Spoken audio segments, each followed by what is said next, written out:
Parliament ఎంపీలు ఎంత మెజారిటీతోని గెలుస్తారుల్లా? కొందరు 4-5 లక్షల మెజారిటీతోని గెలిస్తే, కొందరు 2 లక్షలు, కొందరు లక్ష, కొందరు 50,000, ఇంకా టఫ్ వస్తే 2,000, 3,000 మెజారిటీతోని గెలుస్తారు. పోయిన పార్లమెంట్ ఎన్నికల్లో తెలంగాణలో ఒకరిద్దరు ఎంపీలను చూసినాం కదా. కానీ ఈడ మాత్రం ఒక ఎంపీ 1000 కాదు, 100 కాదు, మరి ఎంత అంటే మీరే చూడుండ్రి. 48, కేవలం 48 అంటే 48 ఓట్ల మెజారిటీతోని గెలిచి లోక్సభలో అడుగుబెట్టబోతుండు. మహారాష్ట్ర నుంచి గెలిచిన ఈ ఎంపీ గారు పేరు రవీంద్ర దత్తారాం వైకర్. శివసేనను చీల్చి సీఎం అయిన షిండే వర్గం లీడరు. ఇంకో దిక్కు అన్మోల్ కీర్తికర్ అనే లీడరు. ఉద్ధవ్ ఠాక్రే శివసేన పార్టీకెళ్లి పోటీలోకి దిగితే ఇద్దరి నడమ టఫ్ ఫైట్ నడిచింది. ఫస్ట్ రౌండ్ నుంచి లాస్ట్ రౌండ్ వరకు తగ్గ పోరు అనుకోరాదుండ్రి.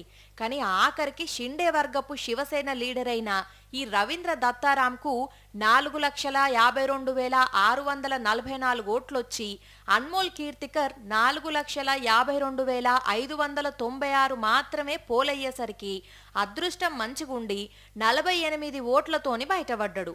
కానీ విచిత్రం ఏందంటే ఇక్కడ 15,161 ఓట్లు నోటాకు పడ్డాయట.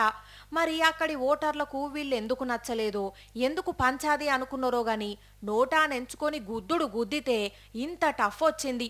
ఇక ఈ ముచ్చట ఇటుంచితే ఇటు మధ్యప్రదేశ్ ఇండోర్లా ఏక్దమ్గా నోటాకు 2 లక్షలకు చిల్లర ఓట్లు పడ్డాయి. కాకపోతే దీనికి ఒక కారణం ఉంది లేండ్రి. నామినేషన్ల ప్రక్రియ కొనసాగుతుంటే కాంగ్రెస్ లీడర్ అక్షయ్ కాంతి సడన్ గా తప్పించుకున్నాడట.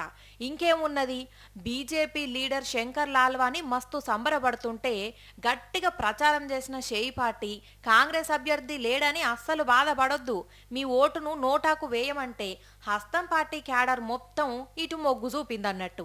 కాకపోతే ఈ బీజేపీ ఎంపీ 10 లక్షలకు పైగా మెజారిటీ సాధించిండు.